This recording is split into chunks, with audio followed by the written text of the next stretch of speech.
ونستعينه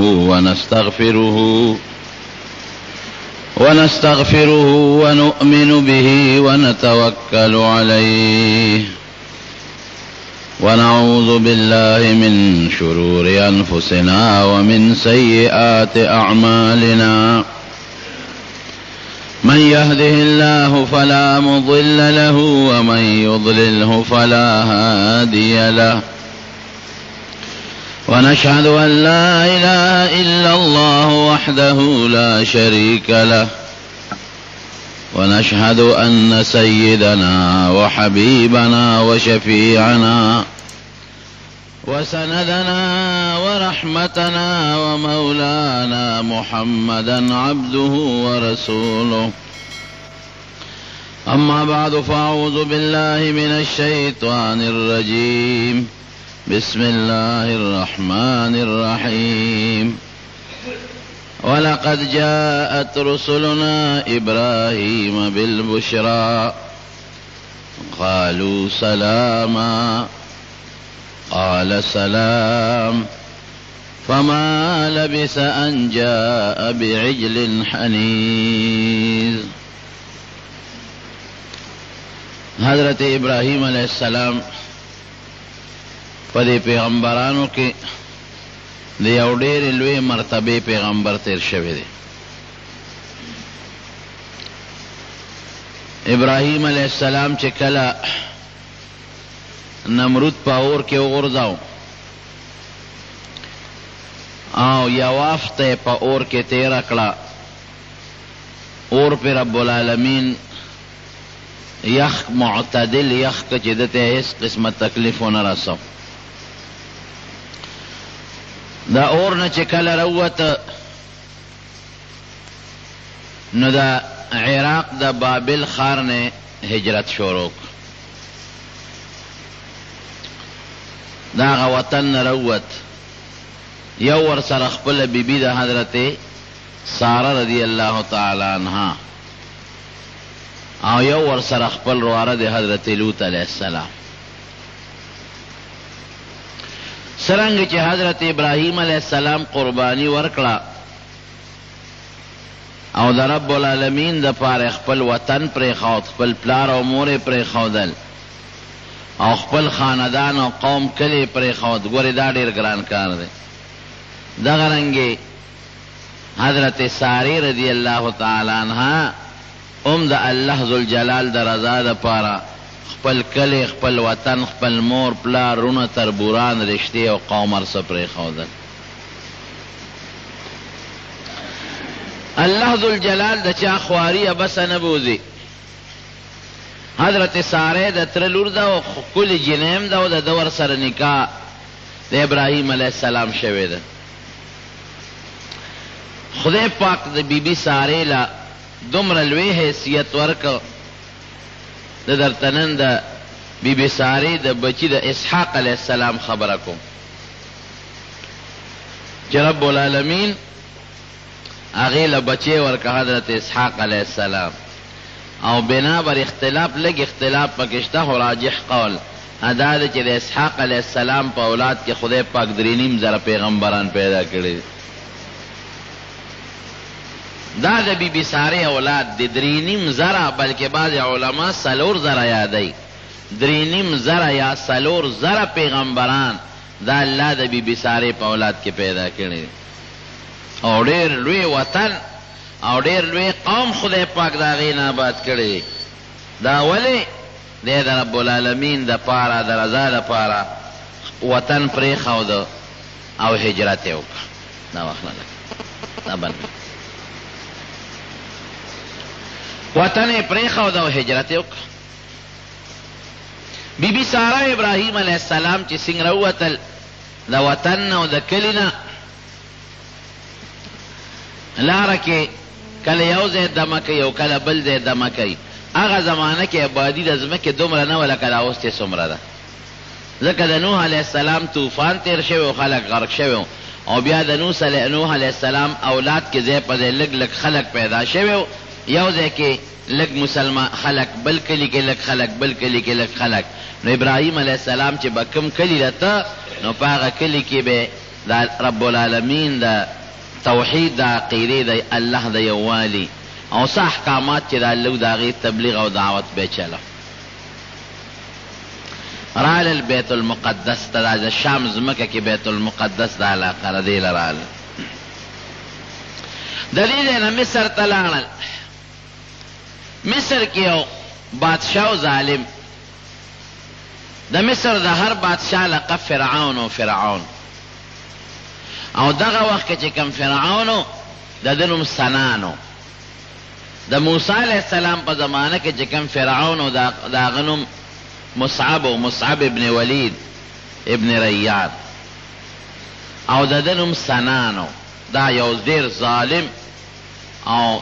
ډیر خراب سړی او بدعمله سړی دته چې اطلاع ورکړه چې یو سړی دی او مسافر دی او ډېره ښایسته ښکلې ښځه ده ورسره او ډېره خوبصورته ده د دې بادشاه قانون بدو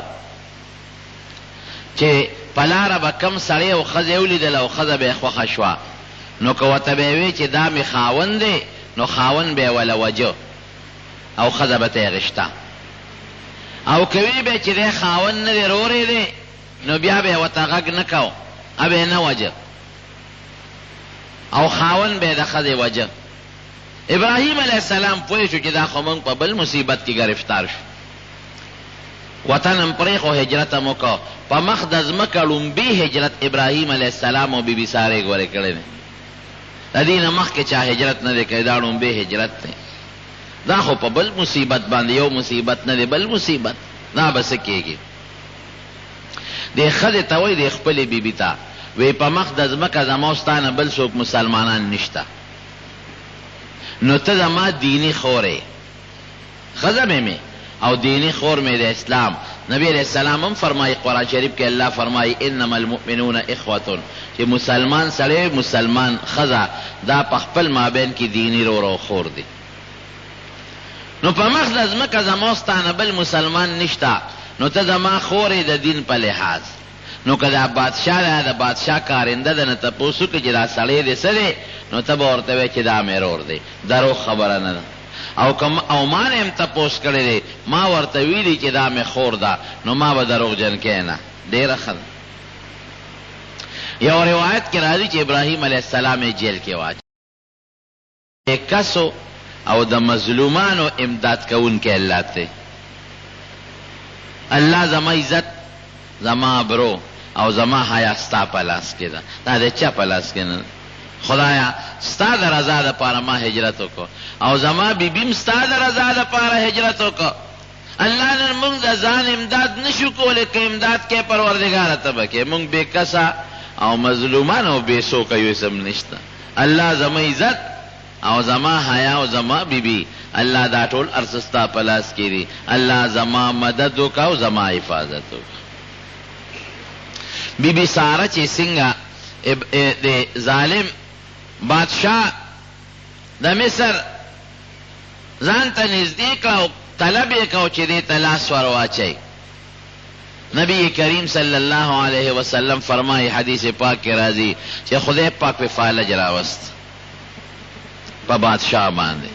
لاس یې کار پرېښود او خپې کار پرېښوده او نیغ ځمکې له لاړ په ځمکه پرېوت سر د لاندې په ځمکه پرېوت لاس او خپې کار نه کوي فالج ووت چې څنګه سر د لاندې په ځمکه پرېوت بی بی سارې ته وایي وی دا جوړو تا راته خیره وکړه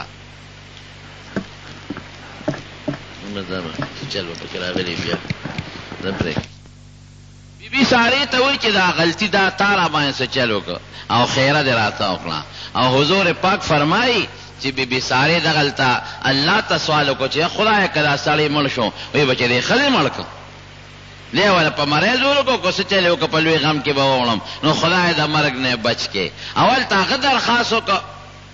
ای ښځې بیا درته لاس نه اچوم او ما معاف کا بی بی سارې مې ما معاف کړې چې معاف یې کړې بیا ټیک شو برابر شو هغه شیطانی اثر خو یې په ذهن وي دوباره یې نیت وکړه چې لاس ورته ور واچي چې بیا ورته کله لاس ورچو بیا په ځمکه پرېوت، لاس ورته اړو ونه رسېده، په ځمکه بیا پرېوت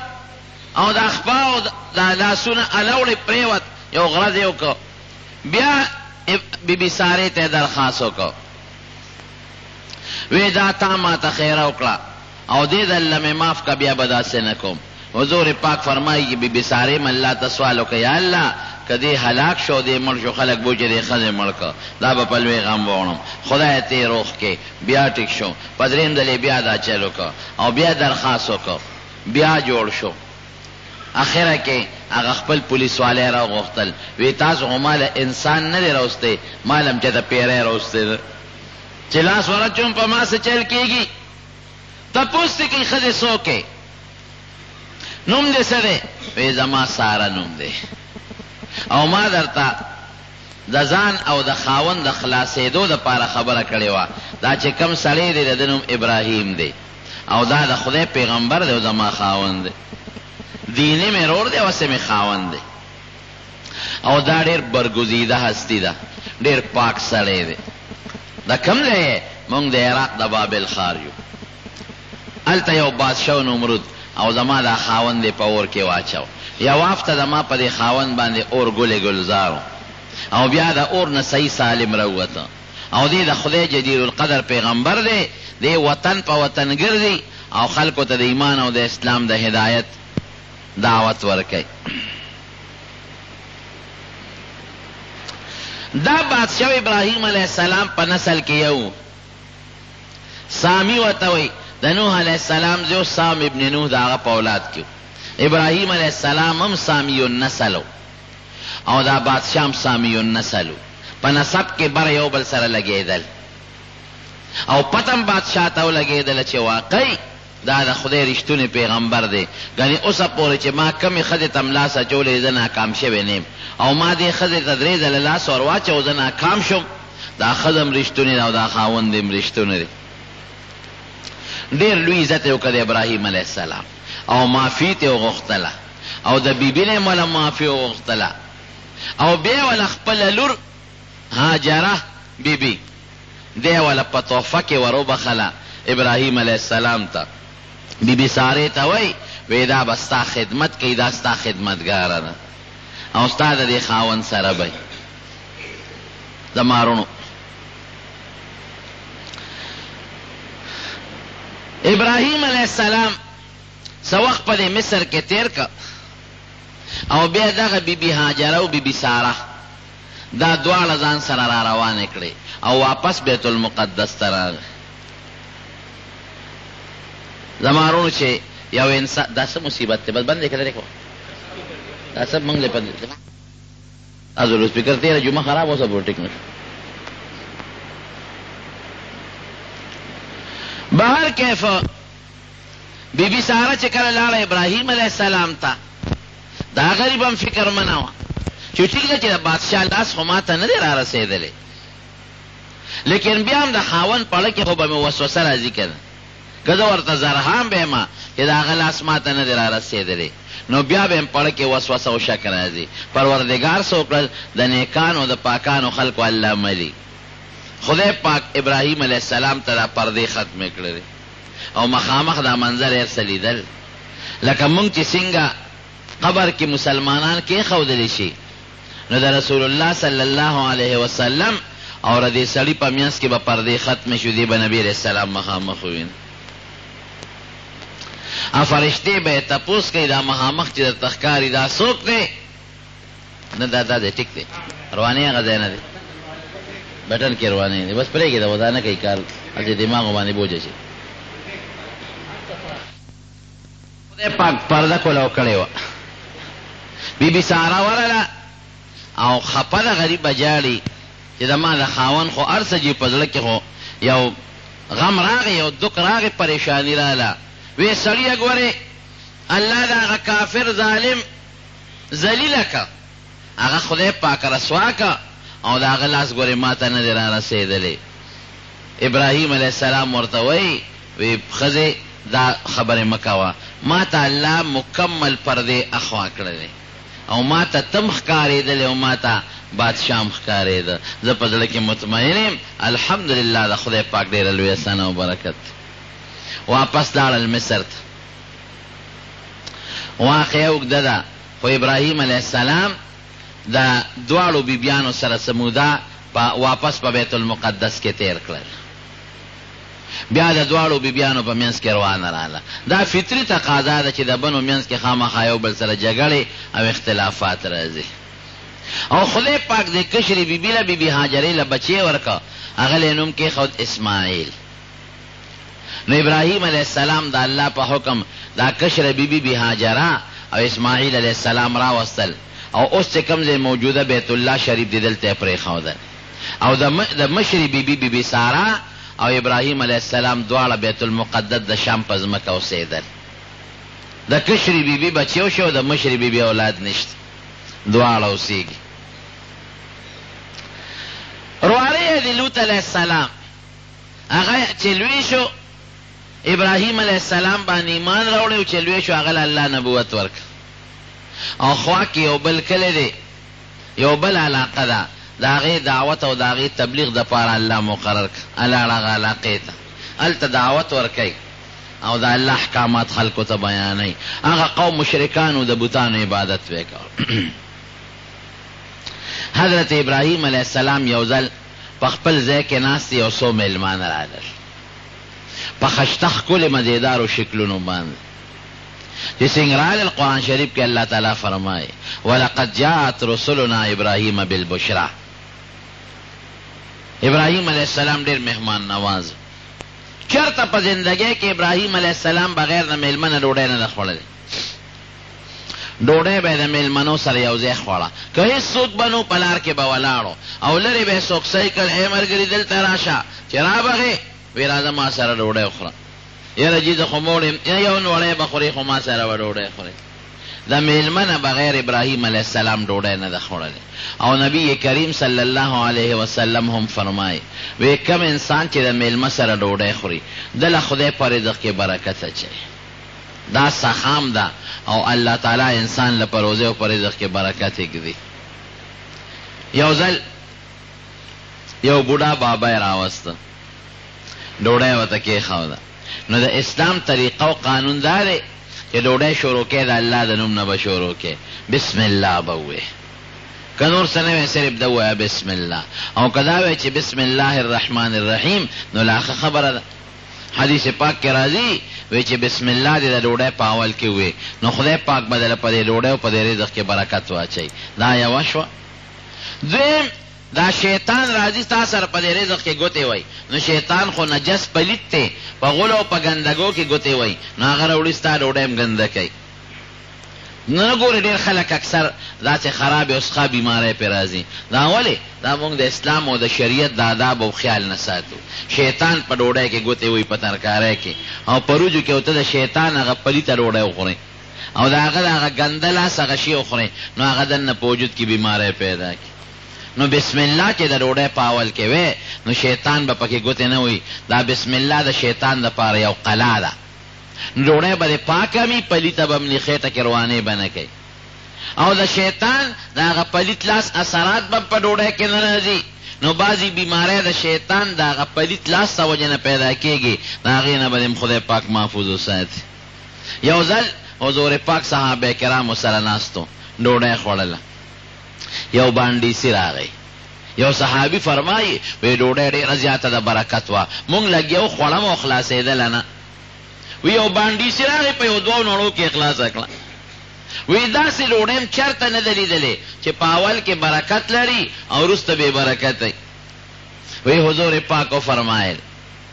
چې دا ډوډۍ مونږ شروع کړه، مونږ پې د الله نوم واغشت نو شیطان پکې نو برکت و پکې. او چې دا باندیسی راغی د ګوتې یوړې د خدای نوم وانغشت نو الله برکت ختم کړ.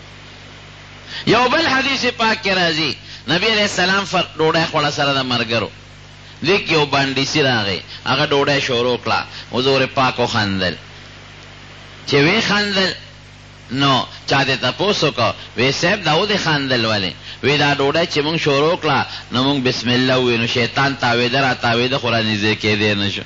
وی دې بانډیسي د خدای نوم وانه غش نو شیطان راغی د لاس سره یو ځای خپل لاس ورګنده کړ نو بیا دې بانډیسي ته یاد شو نو په دا میانس کې بسم الله ووی نو چې میانس کې بسم الله ووی وی ما شیطان ولیده چې خېټه کې څه خوړی و ټولې قې کړل نو ماله د شیطان هغه قی پورې خندا راله نو ډوډۍ چې کله خورې په اول کې بسم الله وایا دارنګې میوه خورې بل شی خورې بسم الله یا بسم الله الرحمن الرحیم او که در نه یېری او په دا میانس کې درته یاده شوه وی بسم الله اوله و آخره یا پښتو کې وایا اول او اخر دواړو کې د الله په نوم شروع کوم اول او اخر دواړو کې د الله په نوم شروع کوم نو د شیطان د گرفت نو د هغه پلیت لاس نه به خدای پاک ستا او ستا ډوډۍ محفوظه کړي نو ابراهیم علیه السلام مېلمه ته وایي وی مېلمه چا به د الله په نوم شروع کا بسم الله ووایه مېلمه ورته وایي الله څه ته وایي زه خو الله نه پېژنم الله څوک دی چې ته ما ته الله الله نه وایې وی ښه پاسه کنې اوس دې برابرم زما د خدای نوم نه پېژنې او زما خدای نه پېژنې زما ډوډۍ خورې بوډا سپینګیري بابی پاسه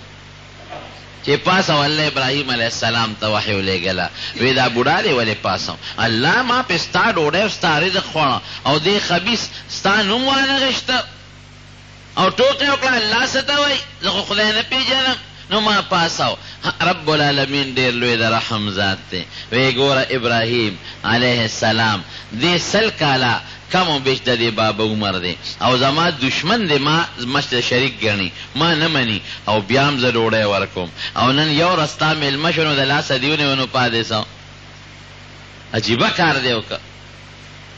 زما دشمن دی زه ورکوم تا یو نوړی ډوډۍ ورنه کړه زه ابراهیم علیه السلام ورغی په لاره کې کتره پیدا کړه ریوسته بابا هله شا براده ډوډۍ نه زه نه خورم نه خامخا به خورې دا ولې وخت دې وشړلم اوس مې واپس بلې وی د کم ذات ته برکت نه چې مې وشړلې او کم الله چې تا نوم نه اخېسته مې وشړلې هغه الله وایي چې راوله ډوډۍ پې وخوره ناامید او مایوسه به یې نه پرېږدې خیر دی د ما بنده دی د ډوډۍ ورکړو رب العالمین هغه بابا مسلمان که ما الله دونه مهربانه دی زه یې نه یادوم زه ورسره دشمني کوم او سره د هغې ماله ډوډۍ راکوي ماله رزق راکوي او ما مېلمه کوي الله مسلمان کو نو ابراهیم علیه السلام مهمان نواز بغیر د مېلمه نه ابراهیم علیه السلام ډوډۍ به نه خوړه مېلمه به یې ځان له په زور پیدا کو خو ډوډۍ به یې ورسره خوړه نو چې او ډوډۍ څنګه وه د مېلمنو اوس دلته واوره د قرآن شریف الفاظ فما لبث ان جاء بعجل حنیس مېلمانه چې څنګه رالل ابراهیم علیه السلام دې ته کښېنې او په منډه کور ته ننوت او یو سخی یې وله حلال کړ دې ته مېلمستیا وایي شملې نه چې شملې وله راوړې مرچکې ورسره یو پیاز میاز ورسره پرې کړو راشه خوره یا لاون وله وکړي نه غوڼ سخی یې وله حلال کړ او په سخي کې م وله ښوروا نه ده کړې حنیز رویت ته وایي په اور باندې وله رویت کړ او راوړې او مېلمنو ته یې کېښوده زمونږ د عرب ډېر مهمان نواز په دې کې هغه اثرات شته مونږ خلکو کې نشته رمضان چې کله په رمضان کې د روجماتي په وخت کې ګاډې روانې که نه نو ځای په ځای به په سړک د رستخانونه په بازارونو کې د رستخانونه به لګېدلي په خدای یقین وکړه او دې ګاډو ته به اشارې کوي په لاره به ولاړې دا څادرونه به ورته خوځئ لرې ځای نه به څادر خوځئ چې روجماتي ته دلته راشي ګاډي کې څومره کسان دي 50 کسان 80 کسان اشارې به درته کوي بل ځای به ولاړې بل ځای به ولاړې په خدای یقین کو زنانو دپاره ځان له ځای تیار کړي هغه جدا پردې ته وکړي او سړو دپاره جدا پردې ته وکړي او هغې کې چې ګډانو چیلو غوښې پرتې وي چرګان پکې وي روجې پکې وي جوسونه پکې وي او په خپله صرف په کجوره روژه ماته کې ستا خدمت ته ولاړې چې دا مېلمانه وغوښي هغې نه پس په خپله خوراک کوي یو ځای نه خو په دې بازارونو کې به ولاړې ګوتی به ورسره ګوتی او درته به ګوتی در کوي شا به واخل پلاسټک ګوتی کې دننه به روجې هم پرتې وي چرګان به هم پکې وي پکوړې کباب به هم پکې پراته د هغې خپل مخصوص کباب وي هغه به دله در کوي دومره سخا ده په دې خلکو کې او مهمان نواز خلک او مونږ خو چې هغه ځای مېلمه صحیح کړو که نه غلې غوندې به ټخ ټوخو کړو او په سر به ساده واچو دروازه به بنده کړو او خدای را برغې مه کې په کور کې دننه به په موبایل لکه ته کوم ځای زه ستا دروازې مخې زه خو پېښور کې یم کور له پېښور نوم کېږي زه خو پېښور کې یم میلمستیا باندې مونږ تنګېږو په میلمستیا به نه تنګېږي دا رزق دی میلمه له ستا په لاس خدای ورکړه د هغه په لاس تا له الله در کولی شي اسراف به نه کوې تبذیر به نه کوې اسراف هم ښه نه دی تبذیر هم ښه نه دی خو میلمه په میلمستیا به تنګېږم نه دا نبوي سنت دی دا د پیغمبرانو سنت دی او دا خصوصا د نبی کریم صلی الله علیه وسلم طریقه هم ده یو ځل میلمانه راغلی حضور پاک مبارک اعلان وکړ بخاری شریف کې حدیث دی وی چې چا سره د یو کس ډوډۍ وي نو یو ځان سره میلمه بوزي که چا سره د دوو کسو ډوډۍ وي دوه د میلمانه بوزي گزاره وکړي حضرت ابوبکر صدیق رضی الله عنه ځان سره میلمانه بوتلل د میلمه برکت ته ده عبدالرحمن یې زوی دی هغه پلار مې میلمانه راوستل او یې پخپله وی بیبي ته وی چې د میلمنو له ډوډۍ برابر کا او یې پخپله لاړ چې ځم زه نبي علیه السلام سره ډوډۍ خورم وی مونږ میلمنو له ډوډۍ برابر کړه وی میلمنو تپوس وکړه چې د کور خاوند څه شو ابوبکر څه شو مونږ ورته وی خو نشته نبي علیه السلام له تللی دی وی ښه مونږ ډوډۍ نه خورو تر څو چې هغه نه راغی مونږ ورته وی ګورې غوسه کېږي که راغی ډوډۍ به سړه شي مهرباني وکړئ ډوډۍ وخورئ وی هغې وی چې نه تر څو د کور خاوند نه راغلی مونږ یې راوستو دی رانه بل خوا لاړ تر څو چې هغه نه راغلی مونږ ډوډۍ نه خورو هغه سره یو ځای ډوډۍ وخورو ډېره ښه چې نه خورئ عبدالرحمن وی د ابوبکر صدیق رضی الله عنه زوی دی وی د پلار په مزاج خو زه پوهېږم چې غوسه کېږي به وی دی کې مې بابا راغی وی چې څنګه راغی وی زه خو د کټ لاندې کوټه کې پټ شم چې ما ته به غوسه کوي چې تا په میلمنو ډوډۍ ولې نه راخوړلې او حالانکې میلمنو په خپله نه خوړم وی بیبي ورته وی چې ته چېرته لاړې د میلمنو نه ولې وی میلمنه خو ډوډۍ نه خوري مونږ ورته ډوډۍ پېښ کړه او دوی نه خوري بس غوسه شو هغه میلمنو له راغی تاسو ډوډۍ ولې نه خورئ وی ته نه وې نو ستا نه بغیر مونږ ډوډۍ نه خورو وی زما د قسم یې کمه وخوړه زیړو خورم نه تاسو ته بېل ډوډۍ کېښودی شوه نو او دا په کار هم ده چې میلمه ته ډوډۍ کېښوده نو زر خوره ځکه ډوډۍ چې سړه شي بیا ګرمول خو مسله ده وی میلمنو وی ښه چې که ته نه خورې زمونږ هم نه قسم یې چې مونږ هم نه خورو مونږ دې راوستو ته مونږ سره نه خورې قسم دې وخوړه مونږ هم نه خورو عبدالرحمن وی ما پسې چغه وواله چې روزار دی کې چې وی د راووتم تا ولې دوی ډوډۍ نه ورکول مې چې صاحب مونږ خو د ډوډۍ کېښوده خو دې وی ستا کور د مالک نه بغیر مونږ ګوتې هم نه وروړو میلمانو هم قسمونه وخوړل ابوبکر صدیق هم قسم وخوړل میلمانه وی مونږ یې نه خورو چې تا را سره لاس نه ښکته کړې ابوبکر وی زه تاسو ولې نه خوړه زه خورم نه نو بیا وروڼو چې یو سړی قسم وخوري او د ګناه قسم وي د نیکۍ نه دی وخوړه نو قسم ماتول غوره دي بعضې سړی ما قسم کړی دی نه ماتوم قسم مې کړی نه ماتوم نه چې داسې قسم دی وخوړه چې هغه د نیکۍ نه قسم دی یا د ګناه قسم د هغې ماتولو کې ثواب دی ابوبکر فورا وی دا شیطاني اثر و زه غصه کې راوستم او زه دا قسم ماتوم میلمنو وی ښه ده بس چې ته یې خورې مونږ هم در سره خورو بخاری شریف کې حدیث عبدالرحمن وی نوړی به م روچتوله لاندې نه به زیاتېده میلمانم ماړه شو زم مړ شم زما مورم مړه شوه او زمونږ یو خادم هغه هم مړ شو او وی ډوډۍ د هغې نه زیاته وه چې څومره وه د هغې نه زیاته پاتې شوه او یو قوم سره هم تعلقاتو وی هغې قوم لم اولېږله او وی بیا هم پاتې شوه وی سارم نبی کریم صلی الله علیه وسلم لو لېږله چې د الله رسول لږه ډوډۍ ورا چې په قوم هم وګرځولو په خپله هم وخوړه تاسو له هم پاتې شو نو میلمه چې کومه ډوډۍ خوري میلمه ته دې کېښوده په دې یارېږه مه چې دا رزق به کم شي دا رزق به خدای زیاتوي په دې کې برکت واچي نو ابراهیم علیه السلام فورا سخی ورته حلال کړ او روي ته یې کوله دا هم نه چې ولېږه خو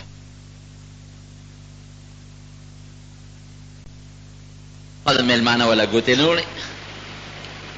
نو هغه زمانه کې به دا رواج و چې بعضې خلک به رالل او د چا په کور باندې به حمله وکړه ډاکوان به نو هغوی به د هغه کور خاوند خوراک نه خوړه دا د هغې رواج و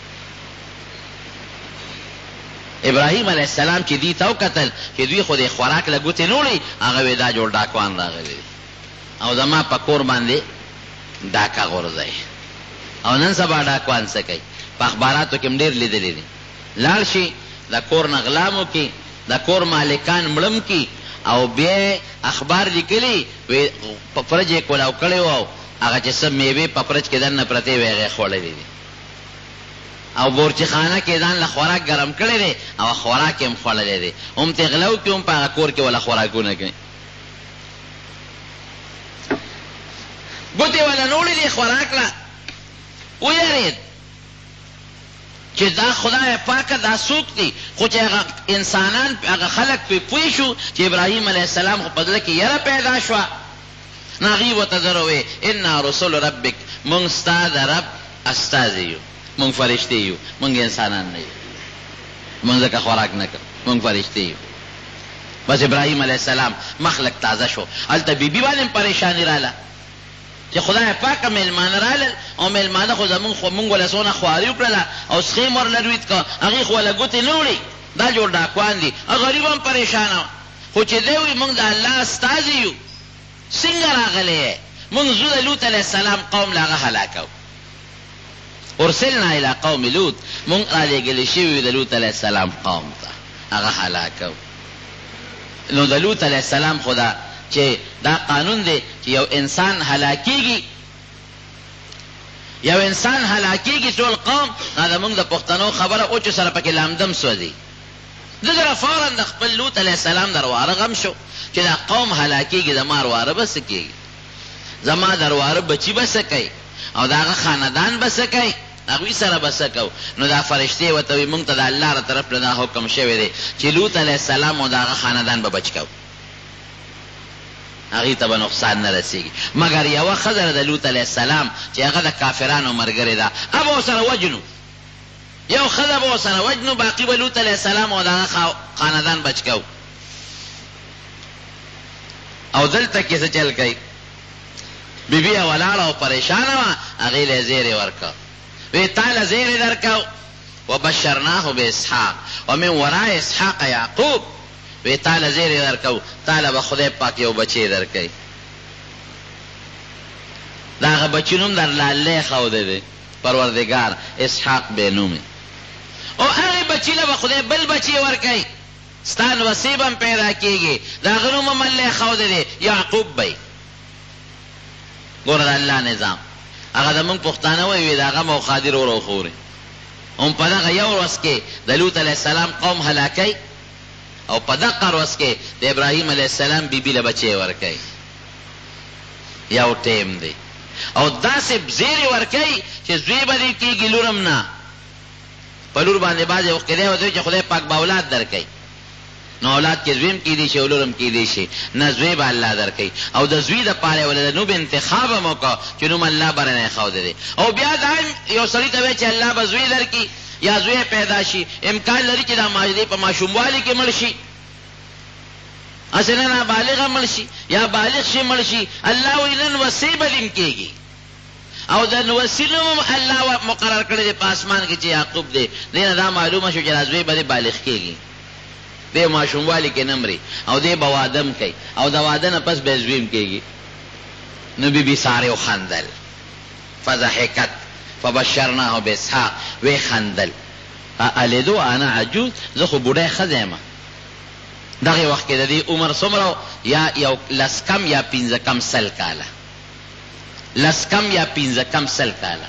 وهذا بعلی شیخه، او خاون مې بوډای د شپږو شلو کالو دی، نو دی د شپږو شلو کالو دی او زه د پنځه کم یا لس کم سلو کالو یم، او زه خو شنډ یم، زمونږ بچي به څنګه کېږي، اولاد به څنګه کېږي. فرشتې ورته وایي دا د الله فیصله ده، بچي د چا په اختیار کې وي؟ د الله. مونږ وایو دا بچي او دا بعضې خلک په دې دغه کې ناست دي، دا نجومیان په اخباراتو کې اشتهارات چلی، ما له راشئ زوی ورکوم، 2 زامن ورکوم، 3 زامن ورکوم او ګرنټۍ سره ورکوم، ګرنټۍ سره زوی ورکوم. هلکه ګرنټۍ سره څوک زوی ورکولی شي؟ نشي ورکولی. د قرآن شریف وینا ده، الله وایي یهب لمن یشاء اناثا ولمن یشاء الذکور، چاله نارینه ورکوم او چاله جنکۍ ورکوم، دا د الله فیصله ده. او یزوجهم ذکرانا و اناثا، چاله لکان او جنکۍ دواړه ورکوم. او څوک شن نه هلک او نه جنۍ وي دا د خدای خوښه ده او سړی په خیر او شر څه پوهېږي که هلک یې ورکو او هغه هلک لوفر او قاتل او ډاکو نو دا پلار بیا څه وایي یا خدای د دې زوی نه خو نه زوی ښه دی وایي که نه وایي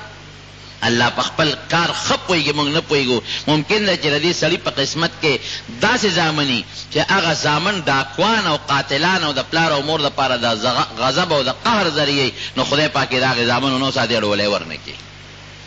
چاله خدای زامن ورکړي لوڼه ورنه کړي ممکن ده چې دا لوڼې که الله ته پته وي که لوڼه ورکوم دا به د ده دپاره د رسوایۍ او د شرم ذریعې اړو ورکوم یې ولنه او چاله خدای دواړه ورکړي دا د الله نظام دی په دې باندې الله ښه پوهېږي او چاله چې خدای په دنیا کې یو نعمت ورنه کړي زوی نعمت دی نو خدای پاک دا نه ده چې ګنې ده سره د خدای دشمني ده د رسول الله مبارک 4 زامن یې ورکړل په ماشوموالي کې یې واغېستی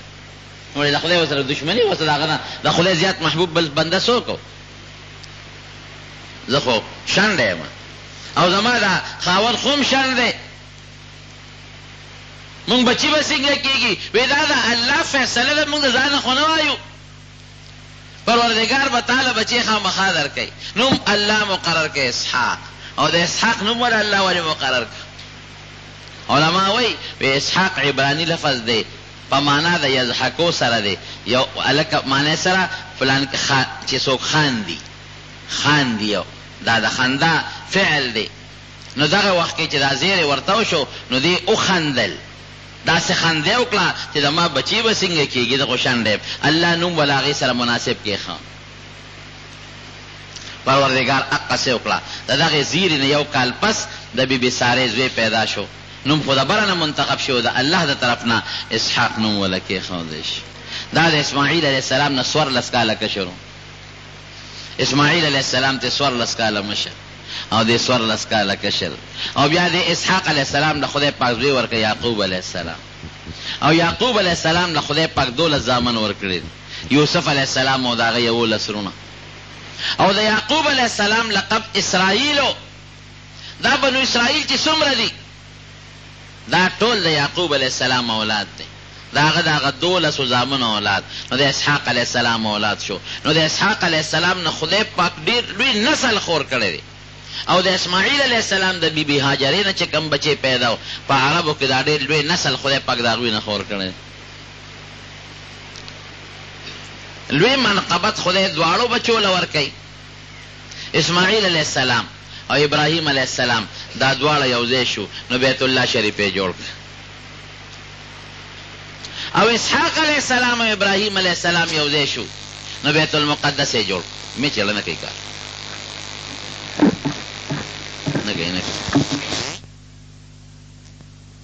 سلام و ابراهیم علیه السلام یو ځای شو نو رب العالمین ورته دا حکم ورکړه چې بیت المقدس جوړ کړه نو دا موجوده بیت المقدس دا د ابراهیم علیه السلام او د اسحاق علیه السلام د لاس جوړ شوی بیت المقدس وروسته بیا را دې نه وروسته پکې نورو بادشاهانو کار کړی دی بیت المقدس چې کوم د اسحاق علیه السلام او د ابراهیم علیه السلام په لاس جوړ دی دا په مخ د ځمکه 3 نمبر برکتي جومات دی اول نمبر برکتي جومات دا بیت الله شریف دی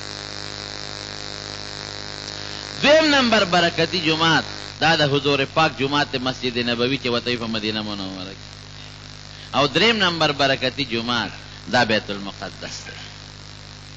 اوس خو ډېر لوی جومات دی او ورونو اوس د زمونږ په قبضه کې نه دی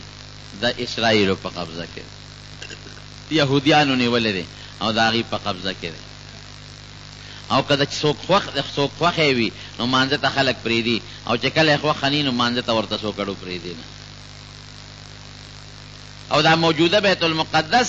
دا هم هغه دی چې کوم د ابراهیم علیه السلام د اسحاق علیه السلام د لاس دی خو دا وروسته بیا سلطان صلاح الدین ایوبي جوړ کړی دی دا موجوده بیت المقدس د سلطان صلاح الدین ایوبي د لاس زموږ حضرت شیخ صاحب رحمه الله هغه فرمایل هغه وایي زه تلیم د بیت المقدس جومات وایي په دې جومات په دې دیوالونو باندې ټایل لګولی دی او یې ناشنا ټایل دی وایي چې مخامخ ورته ته ګورې نو یو خشته نقشه به راته ښکاري خو که لږ ښي طرف ته دې ورته داسې پترس شوې نو په هر یو ټایل کې د سلطان صلاح الدین ایوبي تصویر درته ښکاري که خی طرف ته پترس کېږي او که ګس طرف ته پترس کېږي د هغه فوټو د ده پکې ښکار او هغه یې به فرمایل یو منبر پکې پروت دی منبر او دا منبر داسې دی چې دا د یو کجورې د تنې نه جوړ شوی دی او پکې نه میخ شته او نه پکې پیوند شته داسې منبر دی تراشلی دی او د هغې نه منبر جوړ کړی دی نه میخ شته او نه دوه تختې یو ځای شوي دي چې ګنې هغې یو ځای کړي دي داسې ناشنا منبر پکې پروت دی خدای پاک د بیت المقدس ذات کې نو رب العالمین د چا خواري بسه نه بوزي بیبي سارا د خپل خاوند سره هجرت وکړه په مخ د ځمکه لومبی هجرت دې وکړه نو الله ورله وښوله دعاګانې به یې کولې چې خدایه موږ له بچی راکړه یا الله موږ له بچی راکړه یا الله موږ له بچی را د بچي سوال به کوې په دې خدای پاک خوشحالېږي خفه کېږي نه نو خدای پاک په بوډاوالي کې بچی والا ورکړه او داسې بچی والا ورکړه چې هغه پیغمبر شو اسحاق او د نوم انتخاب هم الله وکړه او ورپسې بل بچی نوسی یعقوب علیه السلام هغه هم پیغمبر او د هغه نه پس بیا چې کوم بل د نوسی زوی حضرت یوسف علیہ السلام هغه پیغمبر او په نسب کې 3.5 زره یا 4 زره پیغمبران خدای پاک پیدا کړل خواري د چا بس نه ګرځي نو که تا نه څوک تپوس وکړي چې بیت المقدس چا جوړ کړی دی په دې پرچو کې اکثر سوالات راځي نو ته به ورته په جواب کې څه وایې چې دا ابراهیم علیه السلام او اسحاق علیه السلام جوړ کړی هغې دواړو په شریکه جوړ کړی او دا اسحاق علیہ السلام سوکو ویدا دا ابراہیم علیہ السلام زیو اسماعیل علیہ السلام دا کشری بی بیو دا آغا نسور لسکالا کشر آغا تسور لسکالا مشر آغا پلاسم خدای پا قربانے ورکڑی دی اور دا پلاسم رب العالمین قربانے ورکڑی دی زمان پا دی خلقو کیو غلط سوچ روان دی که بچا بیماری راشی خلق ویدا دا خدای نه دی خوا که 50 تکلیف راشي مال هلاک شي آیا سبل سے تکلیف راشي وی خدای راشي کله چا بچو ته څه نقصان ورسیږي الکوي کنه بختانه زمونږ دا وای مولا خدای رونی وکنه دا اوس خدای رانی ولې کنه دا څه بچار تم نه وای د دنیا دا مصیبتونه بشکا کله د نیوکه ضرورت لغوي کله الله د طرف نه نیوکه هم کېدی شي او د خدای قهر او غضب هم کېدی شي دغه شک نشته لیکن کله د ازمایش د انسان د ګناه درجېدو ذریعه هم ګرځي پروردگار یو انسان نه ګناهونه شوي وي تکلیف پې راولي ګناه په الله راځي او کله د دنیا د تکلیفونه دا د انسان د مرتبې د بلندېدو ذریعه هم دی لکه د ابراهیم علیه السلام ته به څه وایې چې ابراهیم علیه السلام بادشاه ونیو او جیل کې وغورځو نو ته به څه وایې چې دا خدای رانیولي یا د ابراهیم علیه السلام نه بیبي بادشاه بوتله نو ته به څه وایې چې دا خدای رانیولی دی یا اسماعیل علیه السلام یې راوست سره د بلې بیبي او په دشت و بیابان کې پرېښود نو ته دا ویلې چې دا خدای رانیولی دی نه داسې نه شي ویلی دا په خدای پاک د هغه مرتبې اوچتولې نمبر 1 او نمبر 2 مخلوق ته الله دا ښیي که په مخلوق داسې قسمه تکلیفونه او مصیبتونه راشي نو مخلوق به الله ته فورا رجوع کوي او ځان ته به ابراهیم علیه السلام را مخکې کوي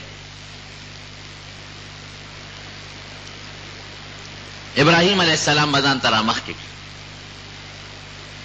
ماله چا چټ را کړی دا مې ځکه وایي په دې زمانه کې په دې مسلمانانو باندې ابتلاعات راغلي دي لکه په افغانستان کې یا په عراق کې یا دلته کې په بعضې علماو باندې او په نیکانو وی بعضې خلک وایي چې دا خدای رانیولي دي نو ما ځکه دا خبره وکړه چې دا خبره غلطه ده په احد کې اویا کسان صحابه کرام شهیدان شو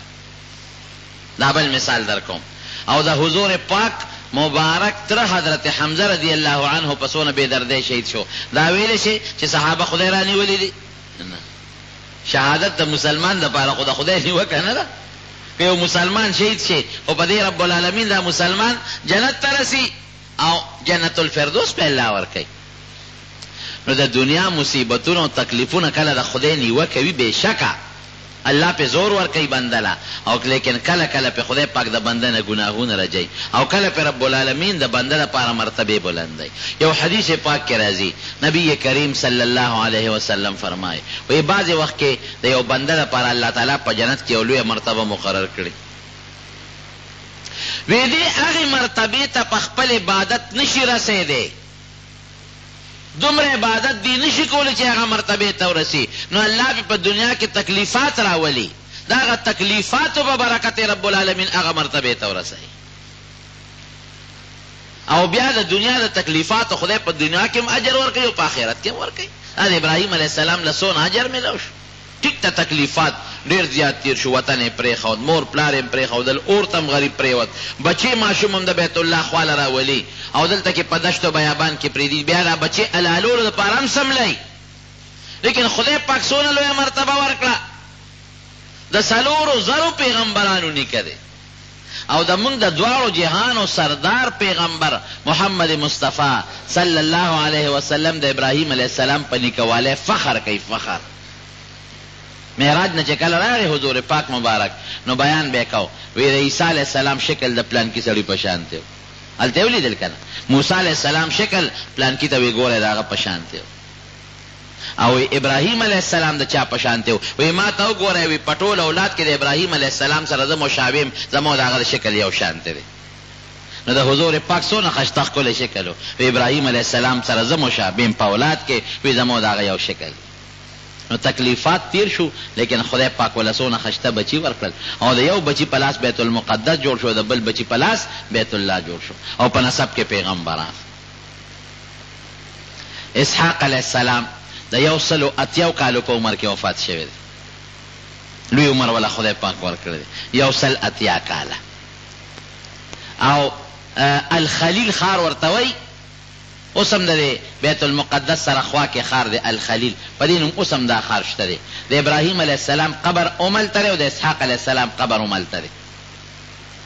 دواړه یو بل سره نږدې دفن دي په الخلیل خار کې د ابراهیم علیه السلام سره نږدې د خپل بچی زمانو د انبیاء کرام دا خدای پاک د هدایت ستوري را لېږلي اوس پیغمبران نه راځي نبی علیه السلام مبارک فرمایي وی پخوا په هر یو قوم کې یو پیغمبر دا هغه قوم د هدایت دپاره او چې پیغمبر بلال نو الله به بل پیغمبر پیدا کړ وی لا زمانه پس بل پیغمبر نه راځي بس د پیغمبرانو سلسله پر رسول الله مبارک ختم شو وی د دې داسې مثال دی نبی علیه السلام فرمایي لکه یو ښایسته ښکلی بلډینګ چې چا جوړ کړی وي او د یوې خښتې ځای پکې نه نیمګړې وي صرف یو خښته وی یو سړی د دې بلډینګ نه ګیر چاپېره چکر وی یاره څه ښایسته ښکلی بلډینګ دی یاره ارمان که دا یو خښته پکې نیمګړې نه وي ډېر ښکلی بلډینګ دی خو دا یوه خښته پکې نیمګړې ده حضور پاک فرمایي د پیغمبرانو د هغه بلډینګ هغه نیمګړې خښته زه یم هغه خښته یې زه چې وم په ما هغه بلډینګ پوره شوی اوس پکې د بلې خښتې ځای نشته نو زمانه پس به څه کېږي نبی علیه السلام فرمایي زما علما زما د قرآن او زما د احادیثو پوی خلک عالمان دا به زما د هدایت ستورې رڼاګانې امت ته به زما دین دوی رسی قرآن به دوی رسی احادیث او فقه د فقه شرعي مسائل به دوی رسی پیغمبر به نه راځي رب العالمین دی موږ د انبیاو د پیغمبرانو په نقش قدم روان خدای موږ ته هدایت را نصیب کړي او الله د ګمراهۍ نه په امن و امان کې وساتي یو ملګري بیمار دی موږ تېره جمعه مو ته دعا کړې وه کور کې پروت دی دعا وکړئ چې خدای پاک وله شفا ورکړي او الله ټسټونه به یې لېږلي وي دعا یې غوښتې ده خدای پاک یې ټسټونه پاک راولي څومره مریضان چې دي پروردګاره ته ټولو مریضانو له شفا ورکړي که څوک قرضداران یې قرضونه اخلاص کړي زموږ یو دوست دی د مردان هغه عمرې له روان دي ما ته یې په ټېلیفون وویل دعا راله وغواړئ دعا وله وکړئ چې خدای پاک یې په خیر بوځي او په خیر راولي او باید دوستان عمرې له تللي دي هغوی ته هم دعا وکړئ چې الله یې په خیر واپس راولي الله زموږ د ټولو د بیت الله حج عمرې نصیب کړي الله موږ د هر قسمه پریشانو د مصیبتونو په امن کې وساتي الله که د چا په کورونو هسپتالونو کې مریضان یې ته وله شفا ورکړي خدای زموږ د دواړو جهانو خیر نصیب کړي الله زموږ د دې وطن او د مسلمانانو حفاظت وکړي او زموږ چینل المدینه در سره سبسکرایب کړئ او د ګنټې بټن در سره دباو کړئ تاکې تاسو د نوي نشریات څخه په وخت سره برخمن سئ